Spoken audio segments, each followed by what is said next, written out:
Hi hello வணக்கம் மக்களே. This video sponsored by school of business organisation Tiruvannamalai. இது நம்மளோட டிஜிட்டல் மார்க்கெட்டிங் கம்பெனிங்க. இதில் ஒர்க் பண்ண இன்ட்ரெஸ்ட் இருக்கவங்க என்னோட வாட்ஸ்அப் நம்பருக்கு கான்டாக்ட் பண்ணுங்கள். வாங்க வீடியோக்குள்ளே போகலாம். ஸ்கிப் பண்ணாதீங்க. பெரிய தப்பு. தினம் ₹300 சம்பாதிக்க அரிய வாய்ப்பு. இன்ஸ்டாகிராம், ஃபேஸ்புக் பயன்படுத்த தெரிந்தால் போதும். Content post and content publishing மூலமா தினம் ₹300 சம்பாதிக்கலாம். இந்த வேலை செய்ய 5 நிமிடம் போதும். Work training support, group communication support, all language customer live chat support, முக்கியமா சொந்தமா ஒரு பிசினஸ் ஸ்டார்ட் பண்ற அளவுக்கு உங்களால கற்றுக்கொள்ளவும் முடியும், சம்பாதிக்கவும் முடியும். இந்த வேலை வாய்ப்பு வழங்குவது 5 வருடத்திற்கு மேல ரன் ஆகிட்டு இருக்க நம்ம தமிழ்நாட்டு company school of business organisation private limited. மேலும் விவரங்களுக்கு டிஸ்கிரிப்ஷன்ல கொடுத்திருக்க நம்பருக்கு வாட்ஸ்அப் பண்ணுங்க. இன்றைக்கி என்னென்னா பச்சைப்பயிறு குழம்பு எப்படி வைக்கிறதுன்னு பார்க்கலாங்க. நான் இப்போ காமிச்சிருக்கேன் இல்லையா, அந்த மாதிரி பச்சை கலரில் இருக்கிறத நல்லா ரோஸ்ட் பண்ணிக்கோங்க. ரொம்ப கருக விடக்கூடாது. இந்த அளவுக்கு நீங்கள் ரோஸ்ட் பண்ணி எடுத்துகிட்டு நல்லா கழுவி எடுத்துக்கோங்க. அதுக்கப்புறமா தண்ணி 2 சொம்பு வச்சுருக்கேன். 2 டம்ளர் பருப்புக்கு 2 சொம்பு தண்ணி வச்சுருக்கேங்க. இந்த பருப்பை நம்ம நல்லா வறுத்து இதுக்குள்ளே ஆட் பண்ணிக்கலாம். கழுவிட்டு தண்ணி கொதிச்சதுக்கப்புறமா அதை ஆட் பண்ணிக்கலாங்க. கொஞ்சமாக மஞ்சள்தூள் ஆட் பண்ணியிருக்கிறேன். இது நல்லா கொதிச்சு வரட்டுங்க. இதுக்கு தேவையான இன்க்ரீடியன்ட் என்னென்ன அப்படின்னா 2 பச்சை மிளகாய் ஆட் பண்ணிக்கோங்க. இதுக்குள்ளே கொஞ்சமாக பூண்டு ஆட் பண்ணிக்கோங்க. இது நல்லா வேகட்டும். அது வரைக்கும் ஒரு பிளேட் போட்டு நல்லா மூடி வச்சுக்கலாங்க. இந்த அளவுக்கு நல்லா கொதிக்குங்க. நீங்கள் நல்லா மூடி போட்டு மூடி வச்சுக்கோங்க. கொஞ்சமாக விளக்கெண்ணெய் ஆட் பண்ணிக்கோங்க. விளக்கெண்ணெய் எதுக்காகனா உடம்புக்கு ரொம்ப குளிர்ச்சிங்க. பாசிப்பருப்பு வறுக்காமல் சாப்பிடும்போது அது கேஸ் ட்ரபிள் இல்லைங்க. வறுத்துட்டு சாப்பிட்டிங்கன்னா அது கொஞ்சம் கேஸ் ட்ரபிள் ப்ராப்ளம் கொண்டு வருங்க. ஆனால் ஒரு சிலருக்கு இந்த வறுக்காமல் சேர்த்துனோன்னா அதோட பச்சை வாசம் அடிக்கிற ஸ்மெல்லு பிடிக்காது. எங்கள் வீட்டில் அது பிடிக்கலன்னு சொல்லுவாங்க. ஆனால் நீங்கள் அந்த மாதிரி பண்ணாதீங்க. வறுக்காமல் சாப்பிட்டு பாருங்கள். பிடிச்சதுன்னா நீங்கள் வறுக்காமல் கூட நீங்கள் அதை இதே மாதிரி குக் பண்ணுங்கள். சூப்பராக இருக்கும். ட்ரை பண்ணி பாருங்கள். இப்போது நான் என்னென்ன சேர்த்துருக்கேன்னா 2 பச்சை மிளகா, கொஞ்சமாக மஞ்சள்தூள், விளக்கெண்ணெய் கொஞ்சமாக ஆட் பண்ணியிருக்கேன். இது நல்லா வேகட்டும். ஒரு மூடி போட்டு நல்லா வேக வச்சுக்கலாங்க. இது நல்லா வேகட்டும். வெந்ததுக்கப்புறமா நம்ம என்ன பண்ணணும் அப்படின்னா, பாருங்கள் நான் என்ன மாதிரி பண்ணுறேன் அப்படின்னு சொல்லிட்டு. இப்போ இந்த பச்சைப்பயிறு இதுக்குள்ளே கத்திரிக்காயெலாம் ஆட் பண்ணி செய்வாங்க. கத்திரிக்காய் சேராதவங்க கத்திரிக்காய் போடாமல் கூட நீங்கள் பச்சைப்பயிறு ட்ரை பண்ணலாங்க.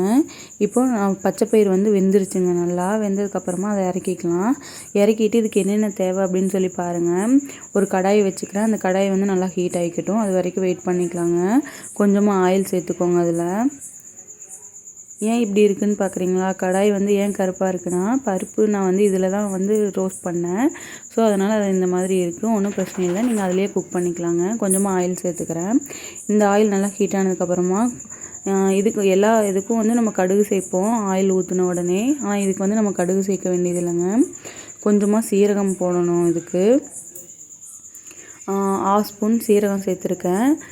சீரகத்துக்கு அப்புறமா இது நல்லா பொரியணும். அது வரைக்கும் வெயிட் பண்ணிக்கலாம். கொஞ்சம் வெடிக்கிற மாதிரி இருக்குங்க. தள்ளி நின்றுக்கோங்க. சின்ன வெங்காயம் பொடி பொடியாக கட் பண்ணியிருக்கேன். அதையும் நான் ஆட் பண்ணிக்கிறேங்க. கொஞ்சமாக கருவேப்பிலை ஆட் பண்ணிக்கலாம். 2 பச்சை மிளகா நம்ம அதில் ஆட் பண்ணோம் இல்லையா, காரத்துக்கு தேவையான அளவுக்கு நீ வரமிளகா 1ஓ 2ஓ நீங்கள் ஆட் பண்ணிக்கலாம். இது நான் 5 பேர் சாப்பிட்ற அளவுக்கு வச்சுருக்கேங்க. இப்போ இந்த வெங்காயம் நம்ம நல்லா வதக்கி எடுத்துக்கலாம். வதங்கினதுக்கப்புறமா தான் நம்ம அடுத்தடுத்து இன்க்ரீடியன்ட் ஆட் பண்ணணுங்க. இது எதுக்காக வதக்குறோம் அப்படின்னா, பச்சை வாசம் போனால் தான் அதோட டேஸ்ட் நல்லாயிருக்கும். இந்த பருப்புக்கு முக்கியமே இந்த வெங்காயத்தோட தாளிப்பு தாங்க. டேஸ்ட்டு சூப்பராக இருக்கும். நீங்களும் ட்ரை பண்ணி பாருங்கள். ட்ரை பண்ணி பார்த்துட்டு கமெண்ட்டில் ஷேர் பண்ணிக்கோங்க. இந்த மாதிரி ஒவ்வொரு இன்க்ரீடியண்ட்டாக சேர்த்து நல்லா ஃப்ரை பண்ணி விட்டுட்டே இருக்கலாங்க.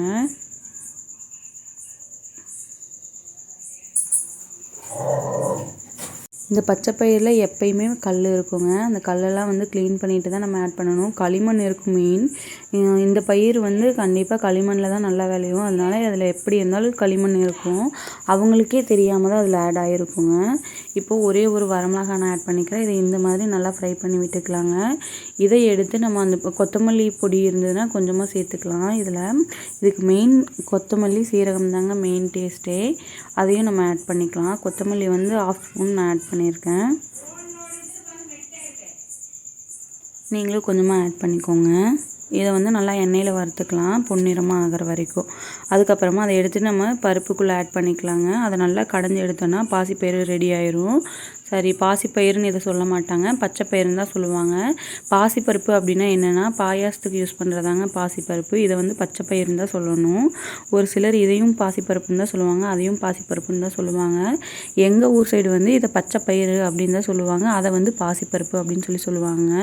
இந்த மாதிரி நல்லா நொகு நொகுன்னு கடைஞ்சி எடுத்துக்கோங்க. கொஞ்சமாக நம்ம தாளிச்சோம் இல்லையா, அதையும் இதுக்குள்ளே ஆட் பண்ணி தான் நம்ம கடைஞ்சி எடுக்கணும். பருப்பு கடையிற மத்து இருக்கு இல்லையா, அதில் தான் நம்ம கடைஞ்சி எடுக்கணுங்க.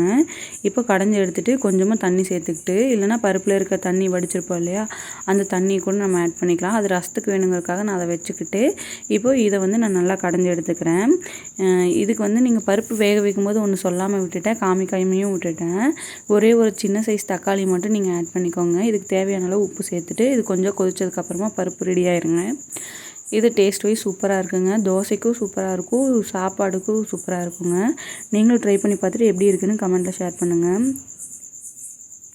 அவ்வளோதாங்க. இது நல்லா கொதி பிடிச்சி வந்து நல்லா கொதித்து உங்களுக்கு எவ்வளோ கெட்டித்தன்மை வேணுமோ அந்த அளவுக்கு நல்லா கொதிக்க வச்சுக்கோங்க. தேங்க்யூ, பாய் பாய்.